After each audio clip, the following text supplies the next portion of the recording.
درائے دجلہ کے کنارے مسلمان اور اہل میسان میں گھمسان کی لڑائی جاری تھی اور اس جنگ میں مسلمانوں کی حالت کچھ نرم تھی۔ سپہ سالار حضرت مغیرہ رضی اللہ عنہ نے عورتوں اور بچوں کو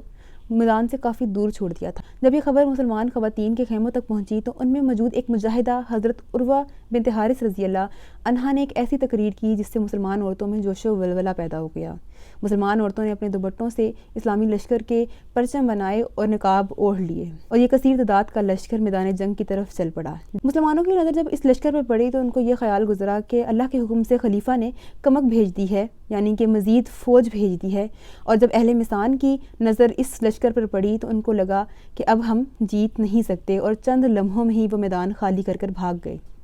اگر اس وقت مسلمان خواتین یہ جوش و ولولہ نہ دکھاتیں اور یہ جذبہ بہادری نہ دکھاتیں تو اہل میسان سے کئی دن تک یہ معرکہ جاری رہتا۔ سبق سے مسلمان خواتین کو یہ سیکھنا چاہیے کہ جب مردوں پر کفار غالب آنے لگ جائیں تو عورتوں کو اپنا کردار ادا کرنا چاہیے۔ اسی طرح آج کے دور میں اگر مسلمانوں پر کفار کی چمک دمک غالب آ جائے تو یہاں عورتوں کو اپنا کردار ادا کرنا ہے، ان کو دین کے مطابق زندگی گزارنی ہے، اپنی بچوں کی بہترین تربیت کرنی ہے اور ان کو بتانا ہے کہ مسلمان مرد کی شان کیا ہوتی ہے، مسلمان عورت کس طرح زندگی گزارتی ہے۔